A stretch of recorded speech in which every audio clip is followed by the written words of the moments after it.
Think about the concept of a career for a second, or even just your fundamental identity in the professional world. Like, really think about it. Right. It's usually this very rigid thing, isn't it? Exactly. We usually picture something incredibly rigid, like a spreadsheet, right? You have your rows, you have your columns, and you just sort of input the data of your life into it. Your education goes in one cell? Yeah, your daily routine in another, your salary in the next.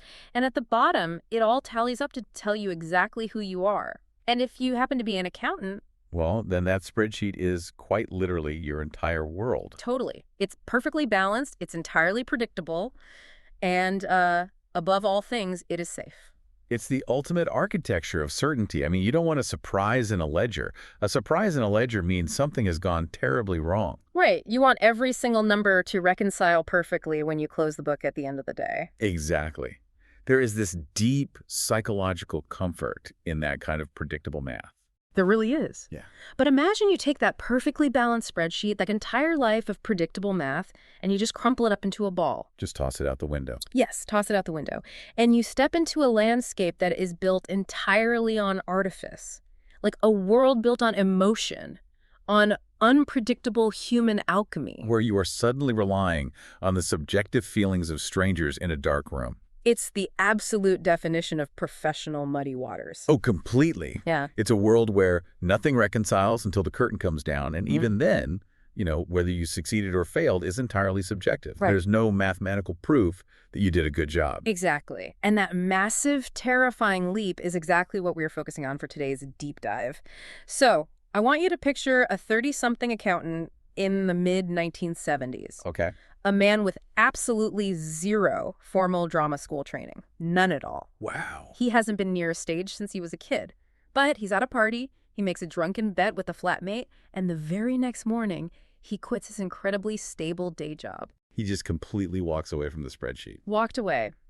And through a sheer, almost unbelievable force of will and technical mastery, he goes on to become one of the most revered Olivier award-winning titans of the British stage. I mean, it sounds like the plot of a slightly unbelievable, overly sentimental movie, right? Like the kind of thing you watch and think, well, that's a nice fantasy, but nobody actually does that. But it is, in fact, historical reality. It really is. Today, we are looking at the life, the incredibly meticulous craft, and the profoundly unconventional career of the late Desmond Barrit.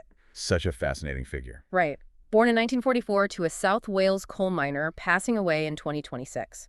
And he was famously described by critics as the greatest actor the general public never quite knew. Which, when you dig into the materials we've been reviewing, is a fascinating paradox in itself. Yeah, how does that happen? Right, like how do you achieve titan status within an industry as visible as theater? Winning the highest awards. Exactly. Winning the absolute highest accolades the establishment has to offer, while simultaneously remaining somewhat invisible to the broader pop culture eye. It's wild. How do you conquer the establishment without ever fully becoming part of it? Well, we've got an incredibly rich stack of sources we've been pouring over to answer that. We really do. Everything from the theatrical obituaries in The Guardian and The Telegraph. The retrospective reviews and interviews from What's on Stage. Yeah, and the official production databases from the Royal Shakespeare Company and the National Theatre. We even have access to his actual casting CVs. Which is amazing to look at. Yeah. And some deeply analytical essays examining his specific acting methodology, including this one really fascinating piece titled The Architecture of Artifice. What makes this collection of sources so remarkable is that it doesn't just give us a timeline. Right. It allows us to track not just what he did, but how he thought about what he did. It bridges the gap between the biographical facts of his life and the intense, often hidden psychological reality of his daily process. And process is the key word here. We really want you to listen closely to how Barrit actually approached his art. Because if you have ever sat at your desk and felt like an imposter in your own field, or if you've ever wondered if it is simply too late to completely change your life's trajectory. Barritt's story is a masterclass. It really is. It takes the concept of reinvention, strips away all the mystical, born talent magic, and treats it as a practical, observable, and highly technical craft. It completely demystifies the artistic pivot. It replaces this intimidating idea of innate genius with something much more accessible to the rest of us. Like raw survival. Yes, raw survival, keen observation, and an incredible, almost reckless willingness to just try something. So we have to start with a prolonged preamble to this career, the foundation of it all. Right. Desmond Barrit was born Desmond Brown in 1944 in a place called Morriston near Swansea in South Wales. Yeah. And he is the son of a coal miner. Which is a very specific context. Right. Very. Now, there is a very brief spark of theatricality early on. Like when he's 14, he plays Hamlet for his grammar school's 50th anniversary production. Okay. Quite a big role for a 14-year-old. Yeah. But after that, the ambitions just seem to vanish into thin air. He grows up, and he spends his early adulthood safely and thoroughly entrenched in the world of accountancy. Which you really have to view through the lens of post-war Wales. Right.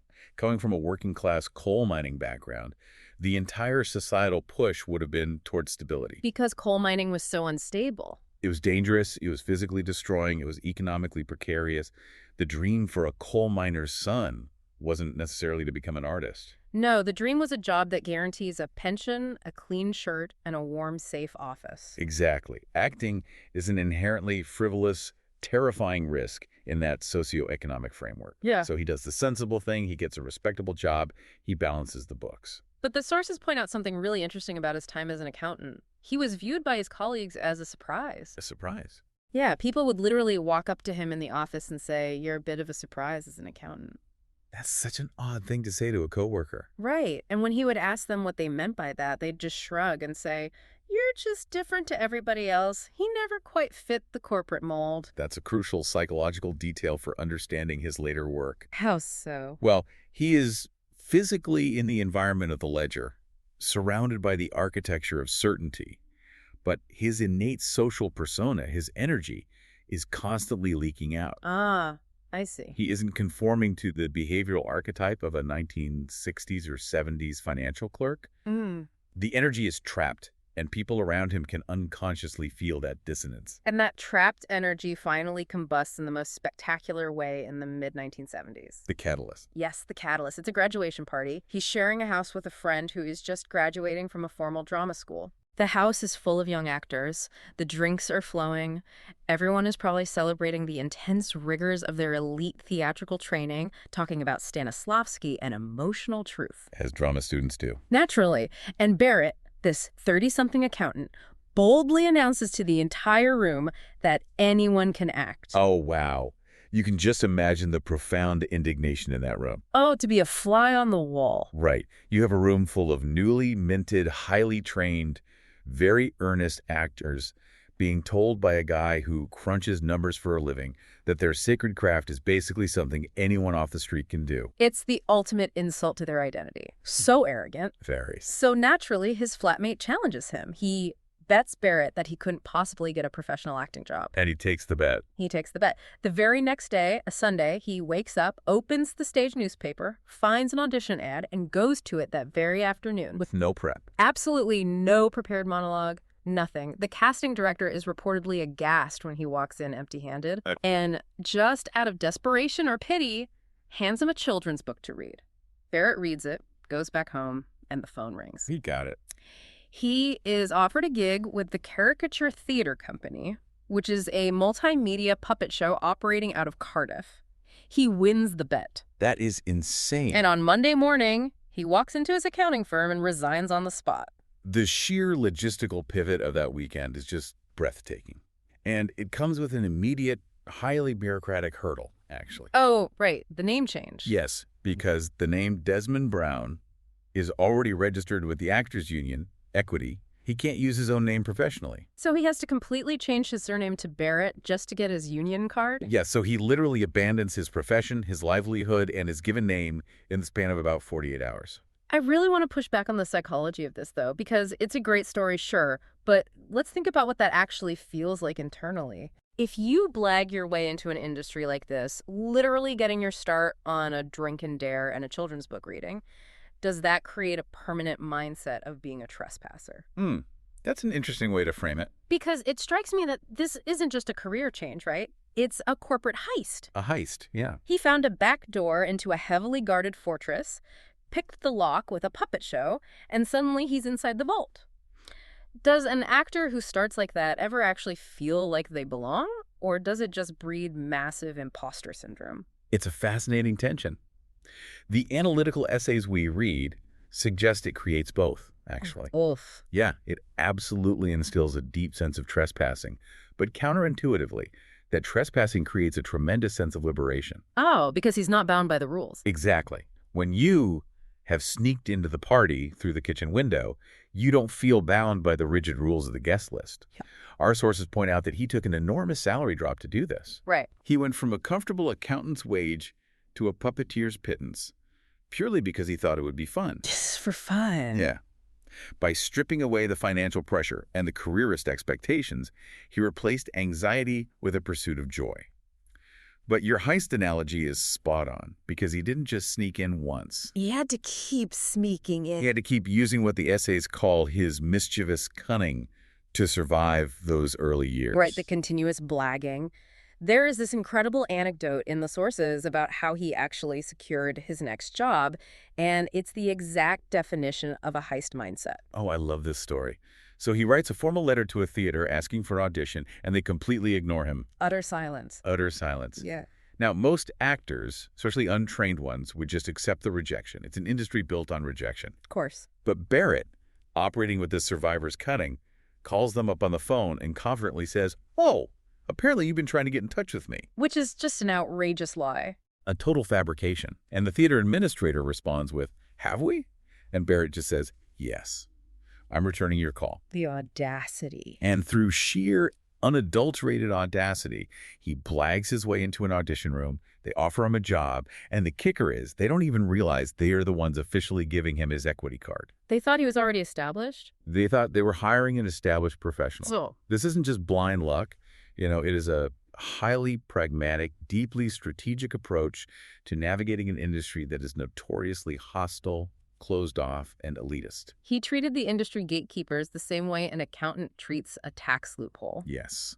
He found a way around them. So we have this guy who has successfully bypassed the gatekeepers. But it's one thing to hustle your way into a Welsh puppet show or a regional gig, and it's another to become an Olivier-winning legend of the British stage. Absolutely. What does this outsider mentality actually mean for his craft? We really need to look at how this lack of formal training translated into the way he physically inhabited a role. Which brings us to 1985 and his first massive, undeniable breakthrough. Yes. This is the critical transition from the regional fringes to the absolute center of the theatrical establishment. He is cast in a production of The Scarlet Pimpernel at the Chichester Festival Theatre. Okay. Now, the director of this production is a young man named Nicholas Hytner, who's going to become one of the most important, defining figures in Barritt's entire life. But let's look at the actual role Barrit is playing. He isn't playing the dashing romantic hero. No, definitely not. He is playing a character named Brogard. Right. Brogard is a deeply unsavory, working-class French chef whose culinary specialty is making rat soup. Rat soup. And the physical requirements that Hytner and the production demand for this role are absolutely insane. They really are. They bury Barrit in prosthetics. He has to play the character with a withered hand. He has a withered leg, drastically altering his gait. Wow. He has a massive, cumbersome hump strapped to his back. And perhaps most bizarrely of all, the makeup department places a prosthetic eye squarely in the middle of his cheek. It is the absolute aesthetic extreme of the grotesque.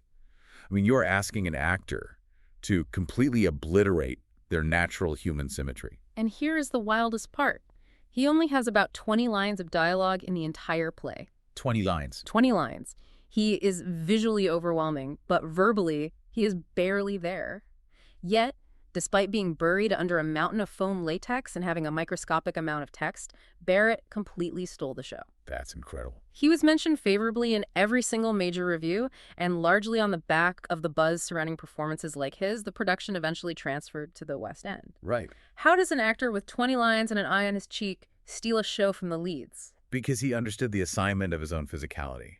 What's crucial here is that this production marks the beginning of a lifelong, deeply symbiotic creative marriage between Barrit and Nicholas Hytner. Right, Hytner, who later becomes a huge deal. Exactly. Hytner becomes the incredibly powerful director of the National Theatre, and he recognized something essential and rare in Barrit right in that Chichester rehearsal room. What does he see? He saw that Barrit was never, ever going to be a traditional leading man. He didn't have the silhouette for it. Instead, Hytner realized Barrit was something much more valuable for a director Which is A physical anchor for spectacle. an anchor for spectacle. Okay, explain how that works mechanically on a stage. Think about the mechanics of theatrical suspension of disbelief. Okay. When a director stages a production that requires an audience to accept a heightened, absurd world of aristocrats in disguise, of rat soup and misplaced facial features, the audience can easily reject it as silly or over the top. Sure, it can feel like a cartoon. Right. So to prevent that, the director needs an actor who can inhabit that absurdity with total, unblinking, grounded reality. Ah, I see. Barritt's sheer physical bulk, combined with his total, absolute lack of vanity, allowed him to do exactly that. He didn't wink at the audience. He didn't play it for cheap laughs. Treated it seriously. He treated the reality of the rat soup with the gravity of a Shakespearean tragedy. And because he grounded the grotesque, he became the grounding wire for Hytner's most fantastical, extravagant theatrical visions over the next few decades. And that brings up a really profound point about Barritt's physical self-image. Because he wasn't just lacking vanity, he actively, consciously embraced his unconventional looks. Well, he did. He used them as a tool. The sources note that he famously, and quite cheerfully, quoted a friend who told him, "For a person with a face like a slapped arse, you've done really well." That is a level of self-deprecation that functions almost as psychological armor. Yes. If you publicly refer to yourself as having a slapped arse face before the critics can even write their reviews, you entirely disarm them. You take away their ammunition. You are telling the industry, I know exactly what I look like and I'm going to use it. Exactly. And he famously, notoriously refused to go anywhere near a gym. There's a great quote where a theater critic asked him if he was working out with the rest of the younger Royal Shakespeare Company actors who were all presumably lifting weights to look good in tights. Right. And Barritt just waved the question away and replied, "Listen, darling, I've always said that since I've gone to seed, I haven't stopped working, and that suits me perfectly. I don't want to go anywhere near a gym." That's brilliant. So it strikes me that leaning into the grotesque, leaning into the slapped arse aesthetic, might actually be a massive superpower in this industry. It really is. We constantly see leading men and women aging out of their looks. The industry mercilessly discards them when the wrinkles appear and the jawline softens. But by allowing himself to go to seed, did Barritt essentially buy himself a ticket to theatrical immortality? It completely flips the traditional economy of physical beauty in the arts. Right. For a leading actor, conventional beauty is a depreciating asset. The clock is always ticking. But distinctive character, the specific, idiosyncratic physical presence that Barritt actively cultivated by refusing the gym and letting himself age naturally, is an appreciating asset. It gains value. It gains literal and metaphorical weight over time. He proved that he viewed his own body not as a pristine object of vanity to be desperately preserved, but as a blank, highly flexible canvas for the bizarre. That's so liberating. It gave him an incredible longevity, because directors always need the grotesque. They always need the eccentric, the heavy, the weird. By embracing his physical reality instead of fighting it, he made himself utterly indispensable to directors like Hytner. Which perfectly sets up the next major question for me. Because if you have zero formal training and you view your body as a canvas for the bizarre, how do you actually go about building a performance? The actual mechanics. Yeah. When you are handed a script, what is the actual process? How exactly does an accountant act? That is the core mystery of his methodology. And the essays we've looked at paint a picture of an approach that is almost the exact militant antithesis of what we consider modern method acting. Oh, he absolutely despised traditional drama school exercises. Well, he really did. There is this hilarious, incredibly revealing anecdote in The Guardian piece about his intense, visceral dislike for abstract rehearsal games. Oh, the dog story. Yes. The director, probably someone trained in a very traditional psychological approach, asks the cast to do an animal improvisation exercise. Right, which is standard drama school stuff, supposedly to build trust, shed inhibitions, and tap into primal instincts. And Barritt, the former accountant, is just completely enraged by the patronizing nature of it. Instead of participating, she starts frantically waving his hands in the air and loudly declares, "I'm a dog digging a hole into which I can climb." It is a brilliant, hyper-sarcastic, passive-aggressive opt-out. Just so passive-aggressive. But it speaks volumes about his underlying philosophy of the work. Method acting, or the various permutations of it taught in elite institutions, often focuses heavily on deep, painful psychological excavation. Digging up your past? Right. You are taught to mine your own childhood trauma, your own personal grief, to find the emotional truth of the character. You blur the lines between yourself and the role. And Barrett hated that. Barrett thought that was absolute self-indulgent nonsense, or at the very least, an incredibly unnecessary waste of time.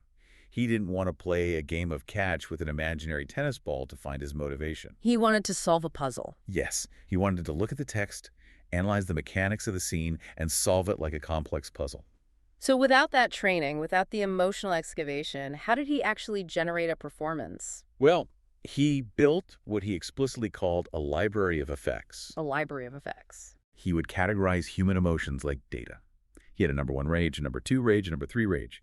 And he built this extensive mental library simply by sitting quietly, watching other actors work, and meticulously copying them. It is the ultimate form of observational learning. He essentially created an internal biological database of human reactions. Exactly. If he saw an actor perfectly execute a subtle flinch of devastation, he would file that away in the library. Yeah. If he needed it 3 years later, he would pull it off the shelf. It's the accountant coming out. He is literally cataloging emotional data in a mental ledger. A literal ledger of emotion. And he approached comedy, in particular, as a supreme mathematical technical challenge. He actually noted once that straight drama is relatively easy because in drama you just listen and react to the person standing opposite you. Right. But comedy requires absolute microsecond precision timing layered perfectly over the reality of the situation. You have to hit the physical and verbal marks perfectly or the equation fails and the joke dies. If you connect this back to his days balancing books in Wales, you can clearly see how his brain was wired. Totally. For Barrett, the playwright's text wasn't a loose suggestion or a jumping-off point for improvisation. It was sacred data. It was the ledger. You don't mess with the ledger. No, you don't. He hated improvisation on stage because he believed it was his fundamental, contracted job to say all the words in the right order. He had a very special reverence for the playwright Alan Bennett in this regard. Oh, yes. He loved working with Bennett because Bennett operated the exact same way. Bennett didn't give deep psychological method-style lectures about a character's relationship with their mother. Which Barrett would have hated. He would have rolled his eyes. Instead, Bennett would come into the rehearsal room with a tiny 3-inch pencil and just give highly specific, technical, musical notes. Like what? He would say, you are mispronouncing the specific syllable or the pause needs to go exactly here, not there. Which Barrett found incredibly comforting. It reduced the insurmountable, terrifying mountain of art into a series of achievable, executable technical steps. But let me challenge this approach for a second. Sure. Because if you are an actor just pulling rage number 2 off a mental shelf, like a mechanic grabbing a 3/4-inch wrench out of a toolbox, doesn't the performance risk feeling incredibly hollow? It's a valid concern. Doesn't it inevitably become robotic? Yeah. If you are just simulating the math of an emotion without actually feeling the fire of it, doesn't the audience see right through that artifice? That is the perpetual danger of a purely technical approach. Absolutely. The risk is that you give a performance that is technically flawless but emotionally dead. Right. But what's fascinating here, and what the biographical sources reveal, is that Barrett's technical library wasn't actually a replacement for genuine emotion. It wasn't. No, it was a necessary safety net for his own profound, almost crippling vulnerability. Oh. He wasn't a robot. In fact, he suffered from massive internal anxieties. He spoke very candidly in interviews about experiencing what he called the terrible dip. The terrible dip. What exactly was that mechanically? It was a predictable, cyclical, psychological collapse. Despite all his successful blagging and all his carefully cataloged technical tools, 2/3 of the way through, almost every single rehearsal process of his career, he would hit a wall. Every single time. Almost every time. He would fall into a deep despair, wandering around, wondering, as he literally put it, is life worth living? That is dark. Very. He would become utterly convinced that he was supremely unfunny, that he fundamentally didn't understand the play, and that this production was the exact moment he was finally going to be found out as a fraud. Wow. So the imposter syndrome from the guy who snuck in the back door never actually left him, even after he was famous? Never. The technical library, the rage number 2, the precise timing, the exact syllable pronunciation, that was the structural framework that held him upright when the terrible dip made him want to quit acting entirely. So it was survival. Yes. It allowed his body to keep functioning and delivering the text while his mind was in crisis, until his confidence eventually returned before opening night. He used rigid technique to survive his own overwhelming sensitivity. That makes so much sense. He needed the rigid structure of the ledger to handle the terrifying ambiguity of the stage. Exactly. And boy, did he handle it, because this highly technical, self-protective approach didn't just relegate him to small, quirky character parts. No, not at all. It propelled him to the absolute pinnacle of classical theater.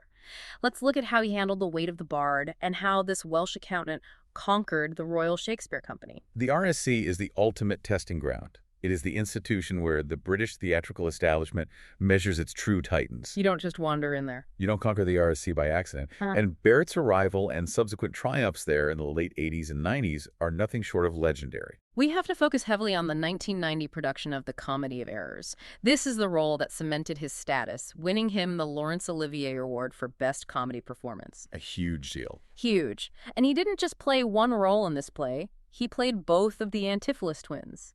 Antipholus of Syracuse and Antipholus of Ephesus. Which, from a sheer technical standpoint, is a staggering feat of memorization, vocal dexterity, and physical stamina. I can't even imagine. You are essentially playing tennis with yourself for 2.5 hours, constantly switching internal rhythms. And the production itself, directed by Ian Judge, sounds absolutely aggressively wild. Wild is the word. The retrospective reviews describe it as a surreal, Magritte-style, technicolor dream world.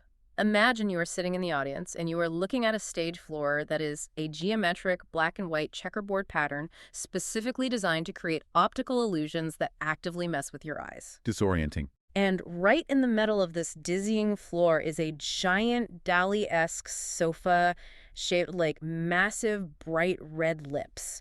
And characters are constantly popping in and out of trapdoors around it. It sounds visually overwhelming. And when a director gives you a set like that, the actor has to work twice as hard to maintain the audience's narrative focus. Right. You could get lost. You have to cut through the visual noise, the optical illusions, and the trapdoors with absolute crystalline precision. If your timing is off by a fraction of a second, the audience gets lost in the scenery. Which, going back to his technical mastery, is exactly why Barrit was the perfect actor for it. His internal metronome kept the chaos grounded. He navigated that overwhelming chaos so perfectly that he won the highest honor in British theater. But his reaction to winning that Olivier Award tells you everything you need to know about his internal landscape. It really does. When Ian McKellen stood on stage at the ceremony and called Desmond Barrit's name, Barrit didn't leap up in triumph. He didn't pump his fist. He just sat in his seat in total paralyzed disbelief. He sat there frozen until someone next to him had to physically nudge him and say, "It's you, get up." It's that imposter syndrome flaring up in real time. Yeah. The man who blagged his way into his first job on a drunken dare simply couldn't compute that the very peak of the establishment had just officially crowned him as the best in the business. His internal narrative hadn't caught up with his external reality. And he didn't stop with Comedy of Errors. His Shakespearean resume became a parade of incredibly indelible, highly specific characterizations. Oh, absolutely. He played Malvolio in Twelfth Night. And instead of playing him just as a strict Puritan, Barrit sported this tragic, pathetic Bobby Charlton comb-over. Wow. And when he puts on the famous yellow stockings, reviewers noted he moved around the stage like a lubricious bumblebee. The Bobby Charlton comb-over is such a brilliant, specific choice. It immediately telegraphs Malvolio's deep vanity and his profound self-delusion before he even speaks a line. And then there was his bottom in A Midsummer Night's Dream. A role that, when you think about it, seems almost spiritually aligned with Barritt's own journey. Completely. Bottom is the ultimate amateur, the working-class tradesman who desperately wants to be a great actor and put on a show. Sound familiar? Very. And Barrit played him wearing these ridiculous motorcycle goggles and oversized Ken Dodd teeth. And this performance, this incredibly physical, ridiculous, yet deeply heartfelt performance took him, a Welsh coal miner's son, all the way across the Atlantic to Broadway. He performed Shakespeare in New York. Yes. What really strikes me about these specific character choices, the motorcycle goggles, the oversized teeth, the comb-over, is his utter lack of vanity. Most actors, even character actors, want to look at least somewhat dignified. But he finds the profound comedy in a character by completely destroying his own physical dignity. Exactly. But here is where his career takes a really fascinating turn, because as he aged, he took that same immense physical weight, that same lack of dignity, and he started applying it to something much darker. The darker roles. Yeah, I want to talk about his evolution into playing Falstaff in both Henry IV and The Merry Wives of Windsor. This is the point in his career where the broad comedy starts to bleed heavily into tragedy. Falstaff is widely considered the ultimate mountain for a character actor to climb. Why is that? He is the life of the party, the great gluttonous consumer of food and wine and joy. He's the surrogate father to Prince Hal. But he is ultimately, fundamentally a tragic figure. Right. Because when the prince finally becomes king, he coldly discards Falstaff. Falstaff is the embodiment of the youth and chaos the king must leave behind. And Barrett felt that rejection deeply in his performance. The sources note a really interesting physical preparation he did. Oh, the beard. He didn't just wear a fake beard. He grew a massive, unkempt, real beard for the role over several months. And he noted that the physical reality of that beard actually made him feel like an actual tramp in his day-to-day life. It changed how he moved through the world. It gave him a visceral, internal sense of social exclusion. When he walked down the street to get a coffee with this massive, wild beard, people looked at him differently. They crossed the street. They avoided him. And instead of brushing that off, he funneled that real-world feeling of being an outsider, of being unwashed and unwanted, directly into Falstaff's tragic arc on stage. He used his own lived experience of the costume to build a bridge between the physical reality of his body and the emotional reality of the text. But this brings me to an incredible paradox that I'm still struggling to wrap my head around. What's that? You have a guy who treats acting like balancing a spreadsheet. He actively hates improvisation. He catalogs his emotions like numerical data. He views the playwright's text as an unalterable math equation. Right. Yet the output of that incredibly rigid mechanical process is him delivering the most chaotic, rambunctious, messy, deeply human Shakespearean clowns of his generation. It is why. It's like using a straight-edge ruler to paint a Picasso. How does such rigid technique produce such chaotic humanity? Because true chaos on stage, if it is to be legible and enjoyable to an audience, requires absolute ironclad control. Wait, really? Yes. If an actor is genuinely out of control, if they're actually chaotic in their mind and body, the audience immediately senses it. They feel unsafe, they worry for the actor, and the story is completely lost. Ah, that makes sense. Barrett's internal ruler, his technical precision, his exact syllable counts, was the safety harness that allowed him to push the boundaries of the chaotic and the grotesque right to the absolute edge without ever falling off the cliff. So the structure gives him freedom. Exactly. He could be a lubricious bumblebee or a heartbroken, drunken tramp because his internal metronome never, ever lost the beat. The structure is what allowed for the ultimate freedom. That is a brilliant way to frame it. The structure creates the safety for the chaos. And that dynamic, the collision of rigid, ledger-like structure and messy, painful humanity, brings us to the absolute pinnacle of his late career. The History Boys. Yes, we are moving into his profound, defining work in Alan Bennett's play, The History Boys. If Falstaff is the mountain of the classical repertoire, Hector in The History Boys is the defining peak of his modern career. It's certainly the role that seemed to leave the deepest, most permanent personal mark on him. Let's briefly set the premise of The History Boys for context. Good idea. It's set in the 1980s at a boys' grammar school in the north of England. The school is prepping its brightest, most promising boys for the highly competitive Oxbridge entrance exams. And the boys find themselves caught in an ideological tug-of-war between two very different teachers. Right. On one side, you have the young, slick, cynical supply teacher, Irwin, who teaches them contrarian exam techniques, basically how to spin historical facts and package them to look clever to the examiners. And on the other side, you have Hector. Hector. Hector is the old-school, deeply romantic English teacher. He believes in the transmission of knowledge purely for its own sake, not for an exam. He teaches them obscure poetry. He acts out classic film scenes with them. He teaches them Gracie Field songs. He believes education is a preparation for the soul, not a resume builder. But Hector is also deeply, tragically flawed. Right, he has a compulsion. He has a habit of offering the boys rides home on his motorcycle and inappropriately fondling them. Now, Barrett took over this massive role at the National Theatre from Richard Griffiths, who had originated the part and won literally every award imaginable for it. Massive shoes to fill. Massive, intimidating shoes. But the analytical essays in our sources make a really fascinating comparison between how the two actors interpreted the exact same text. That stated it very differently. How so? Well, Griffith's interpretation of Hector was widely described by critics as highly theatrical, iconic, and subversive. He played the intellectual cabaret of the classroom with a sort of exuberant, flamboyant sadness. But Barrit brought something entirely different to the room. He did. The reviewers noted that Barrit brought a profound reality and a much deeper, heavier, tragic dimension to the part.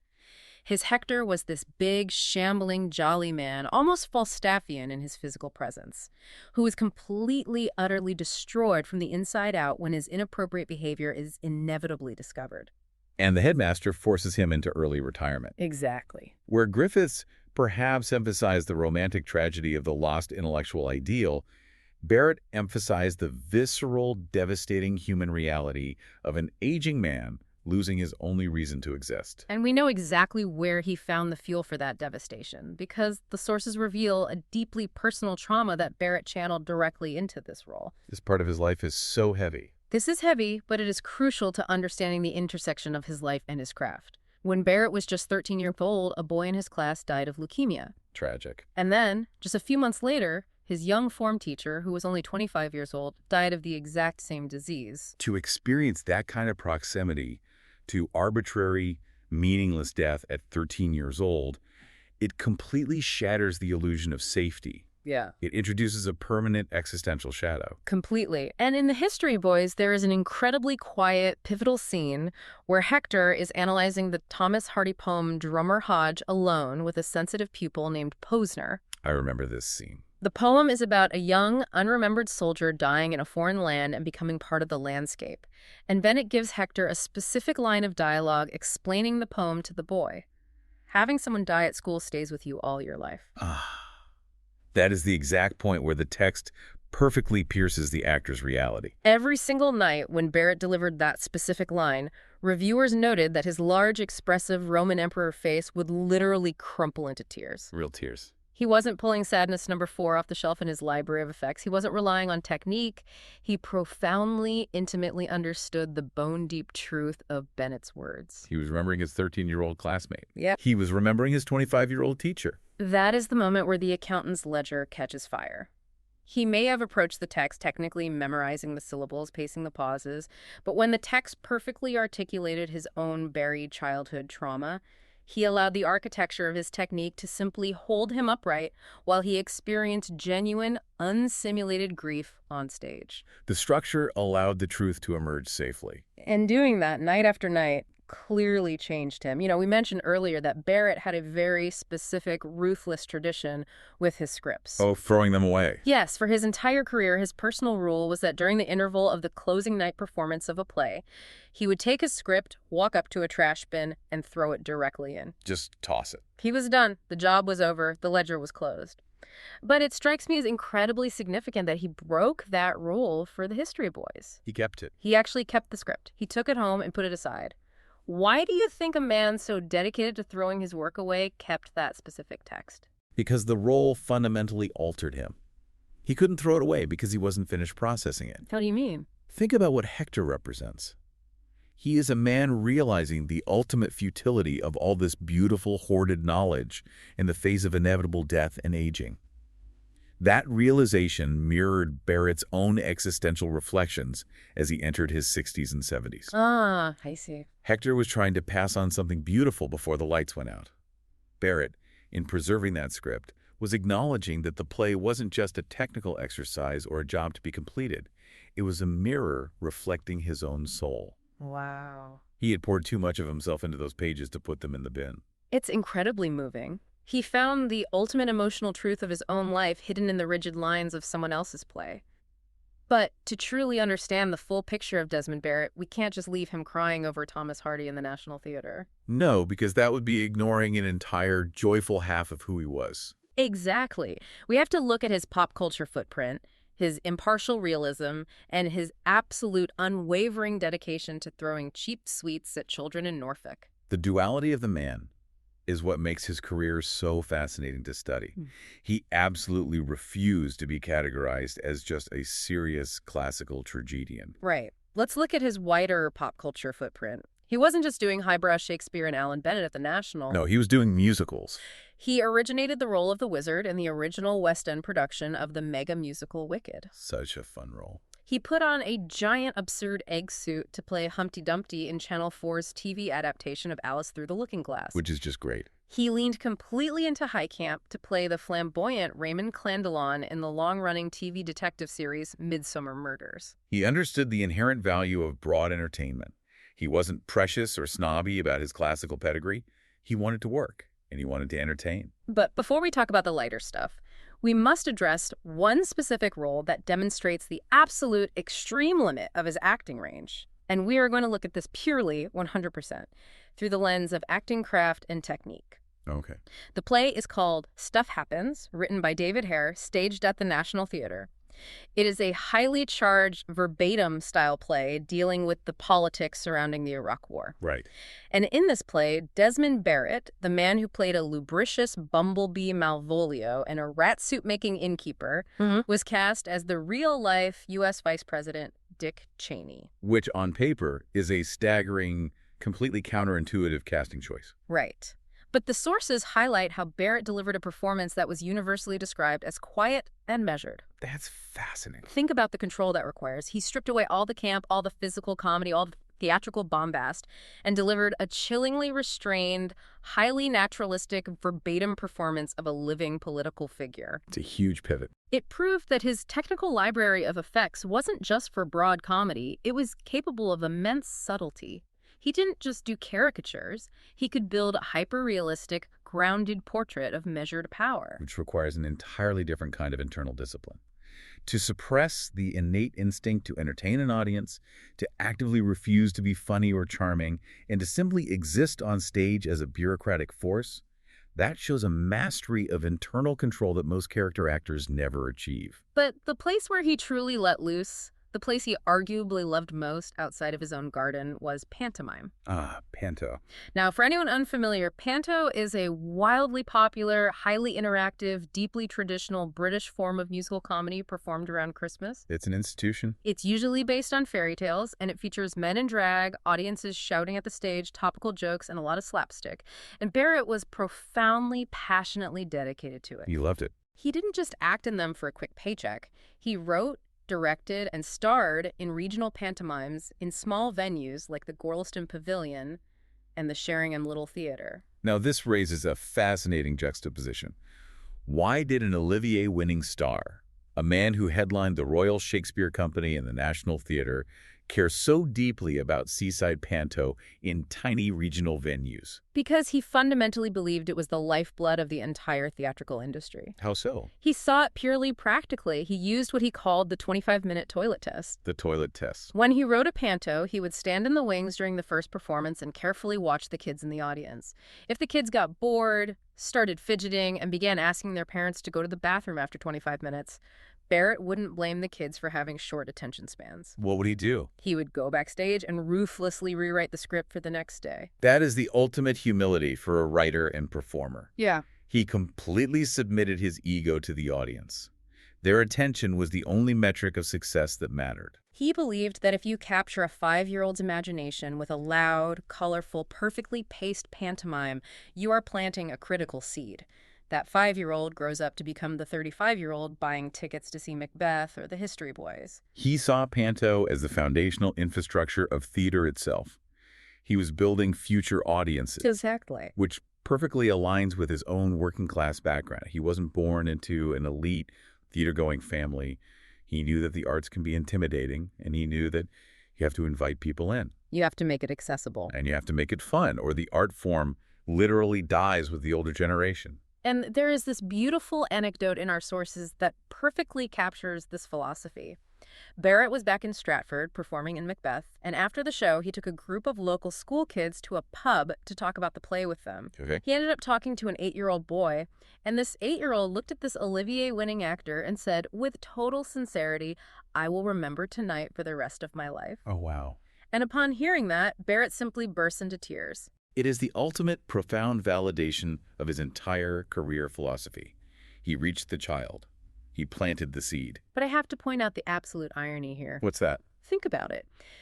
Barrit intensely despises the patronizing animal games and trust exercises of elite theater rehearsals. He angrily refuses to pretend to be a dog digging a hole for a director. Right.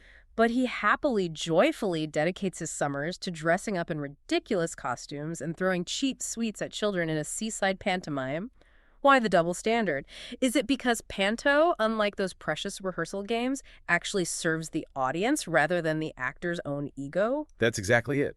The rehearsal game is an insular, self-serving exercise. It is actors performing for other actors, navel-gazing into their own psychology in a closed room. Yeah, that makes sense. Pantomime is an outward expression of pure service. You are actively attempting to delight a room full of strangers. For Barrit, the pragmatic former accountant, the fun wasn't in analyzing his own emotions in a circle. The fun was in delivering the final product to the consumer and seeing the joy on their faces. Exactly. He was serving the ledger of public joy. Which brings us to the synthesis of this incredible life. We are left with the profound duality of Desmond Barrit. Yes, the duality is key. Here's a man who blagged his way into an elitist industry on a drunken dare, yet treated the playwright's text with religious, unyielding reverence.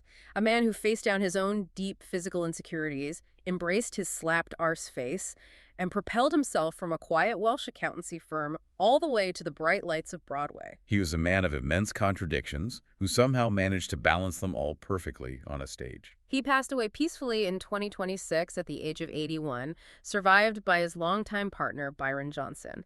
And outside of the theater, his quietest, most profound love was gardening. I love that detail. He once beautifully compared the blooming of a shrub that he had carefully planted to raising a child. He loved the slow, silent, methodical cultivation of beauty. It's such a fitting image for a man who spent his life meticulously cultivating performances that bloomed in the dark for strangers. It really is. And so I want to leave you with a final thought to mull over, a question about the future of the arts. We live in an entertainment landscape today that is utterly obsessed with method acting. That's totally obsessed. We idolize actors who undergo grueling, torturous psychological transformations, who refuse to break character for months, who view acting as an agonizing excavation of their own soul.